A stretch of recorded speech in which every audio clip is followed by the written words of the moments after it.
¿Qué tal? Buenos días, hermanos. Muchísimas gracias por estar aquí el día de hoy. Hoy es miércoles, ya estamos a la mitad de la semana. Qué bendición que puedas conectarte a través de estos medios.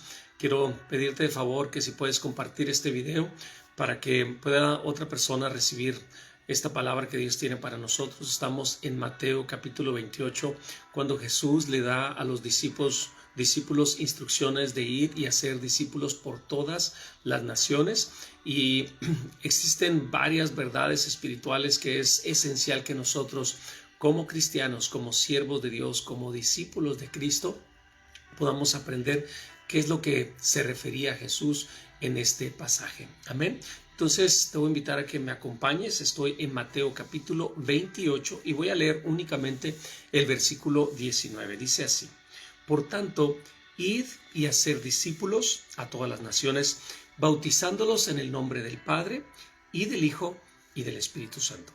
Y hemos estado hablando de este pasaje, de cómo Jesús les dice a estos 11 hombres que estaban ahí, que fueran por todo el mundo e hicieran discípulos. ¿Por qué? Porque ellos ya eran discípulos de Jesús.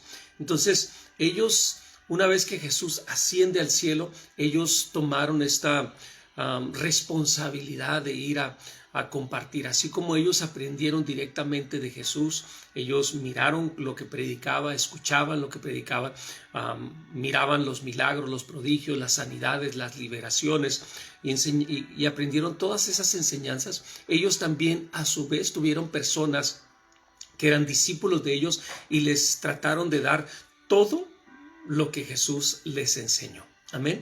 Y ellos, estos discípulos también de los discípulos, a su vez tuvieron otros discípulos, y así se fue expandiendo el evangelio donde quiera que andaban, hasta que un día ese evangelio atravesó el océano y llegó hasta América, y conocimos nosotros, tú y yo, del evangelio, y que ha sido de gran bendición.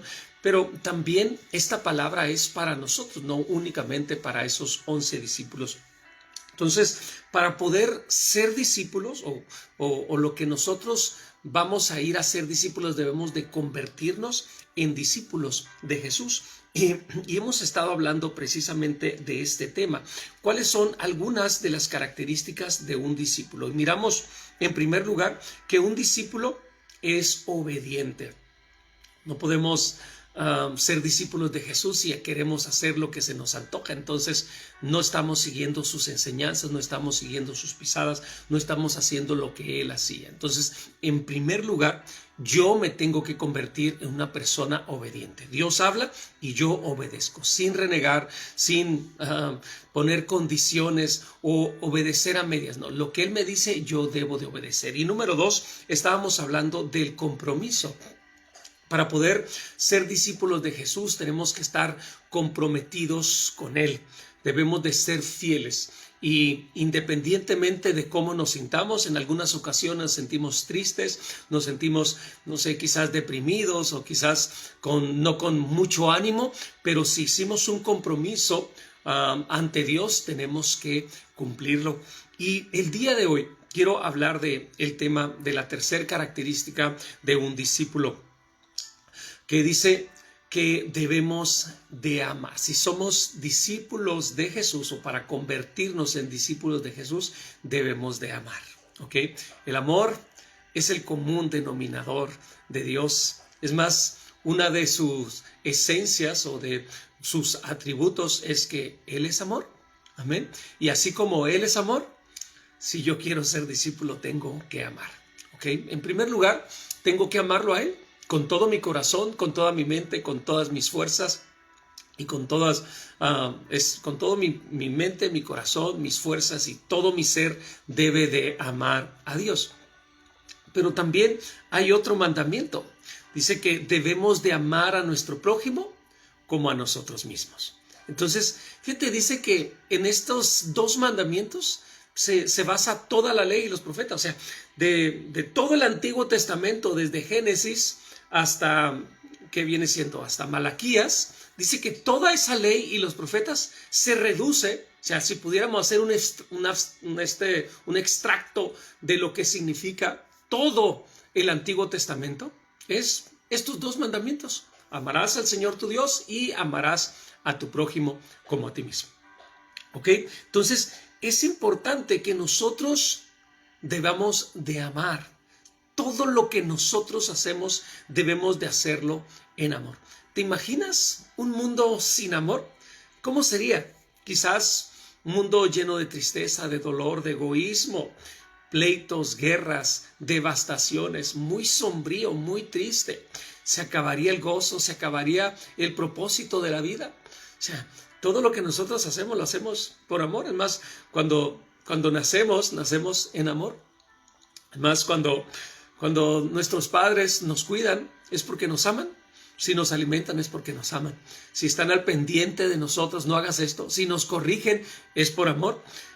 Aunque muchas veces sentimos cuando estamos jóvenes o niños que nuestros papás nos regañan muchos y que nos ponen muchas reglas y condiciones y como que nos molestamos, pero realmente eso lo hacen porque nos aman.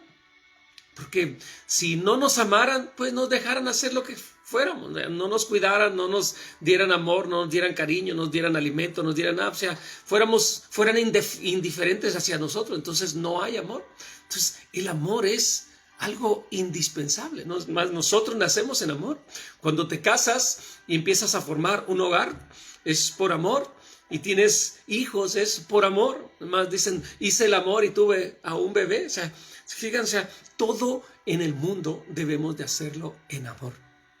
Pero el enemigo ha querido venir a meter tantas cosas para que nosotros no hagamos las cosas en amor.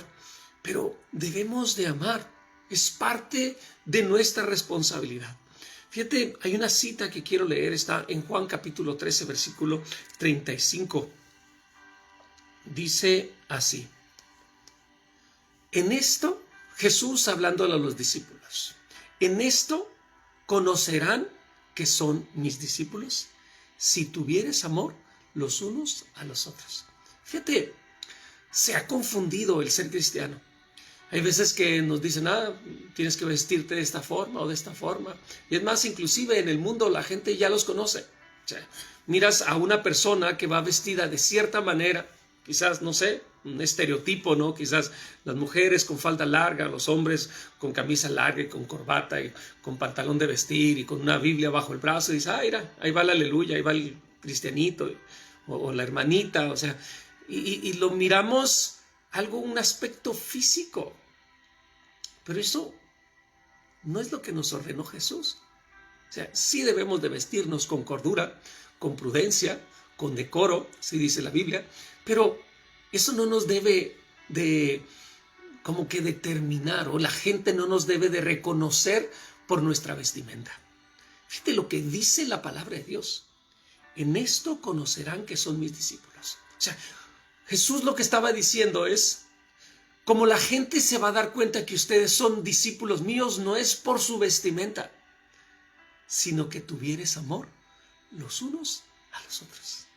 Eso es lo que nos debe de catalogar a nosotros como cristianos, que nos amemos, que podamos disfrutar, o sea, que miren una familia amándose, un matrimonio abrazado de la mano, siendo caballeroso y dándole amor, ternura a la esposa. Que la gente del mundo diga, qué bonita pareja. ¿Se explicó? Que los hijos amen a los padres, que los padres amen a los hijos. Pero también el amor, también es corrección. Muchas veces confundimos el amor con la indiferencia y con dejarlos hacer a los hijos lo que sea. No, o sea, porque amo a mi hijo lo corrijo. Porque amo a mi hijo le llamo la atención y le pongo límites. No vas a hacer esto, no vas a hacer estas cosas. ¿Por qué? Porque te amo. Tú no sabes, pero yo sí sé. ¿Ok? Entonces, que podamos ir formando familias sanas y que estemos llenos de amor y que la gente en el mundo que voltee y que diga, qué bonita familia, qué bonitos hijos, qué bonito matrimonio. Yo quisiera poder en algún día tener un matrimonio así o una familia así y que la gente pueda decir, ¿por qué tienen un matrimonio tan bonito? ¿Por qué son así? Y que podamos testificar, es que Cristo me cambió, Cristo me transformó. Yo un momento no era así, vivía una vida de desorden, Pero Dios cambió mi mente, cambió mi corazón, cambió mi manera de ser, mi manera de hablar, mi manera de pensar. Y ahora estoy viviendo en amor. Y que podamos ser algo deseable para el mundo. Porque es lo que Dios nos ordena. Debemos de amarnos. O sea, en eso debe la gente conocer que somos realmente hijos de Dios. Amén. Un mundo sin amor sería un mundo lleno de egoísmo, de odio, de coraje, de resentimiento, de amargura, de una tristeza y algo sombrío, algo muy triste. Entonces, debemos de amar. Es más, la palabra de Dios dice que debemos de amar a todos, no solamente a los que nos aman, porque eso lo hace el mundo también. Debemos de amar también aún a los que nos ultrajan. Y quiero leerlo, está en Mateo capítulo 5, versículo 43. Dice la palabra de Dios así. Dice, oíste que fue dicho, amarás a tu prójimo y aborrecerás a tu enemigo. Esto habla de la ley, ¿ok? Mas ahora yo os digo, está hablando Jesús de un nuevo mandamiento, está hablando de una nueva dispensación de Jesús para acá. O sea, antes era amar a tu prójimo y aborrecer a tu enemigo, mas ahora yo te digo, está hablando de un tiempo nuevo, mas ahora yo os digo, amad a vuestros enemigos.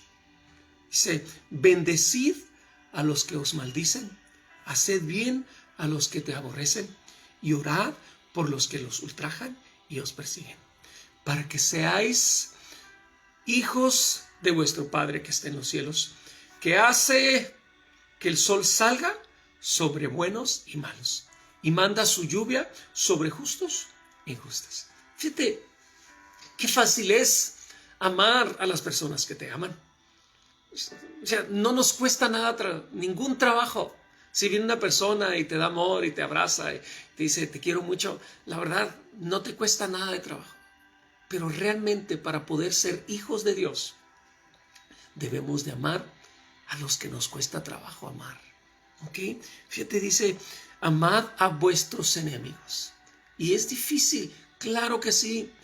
Porque el amar a nuestras personas que nos aman, a nuestros seres queridos, a nuestros padres, a la esposa, al esposo, a los hijos, a los amigos, a los hermanos de la iglesia, no cuesta nada de trabajo. Pero las personas que te maldicen, las personas que te critican, las personas que te juzgan, las personas que te han hecho daño, que te han lastimado, que te han violentado, que te han golpeado, o inclusive que han cometido cosas atroces, ¿no? Como hay gente que ha sido abusada, que ha sido violada, que ha sido lastimada tan profundamente una y otra vez. O sea, ¿cómo podemos amar a esas personas? Pero si Dios nos lo demanda, claro que se puede. Y vamos a hablar precisamente de esto el día de mañana. ¿Cómo podemos nosotros amar a nuestros enemigos? ¿Es fácil decirlo? Amén. Es fácil decir, pues Dios me ordena que ame a mis enemigos, pero ¿cómo le hago? ¿Ok?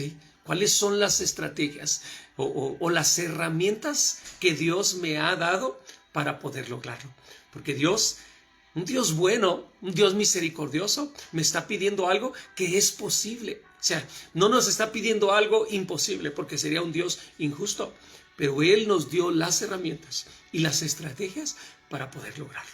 Amén. Así es que te invito el día de mañana que me acompañes a ver este tema. Muchísimas gracias. Que Dios te bendiga.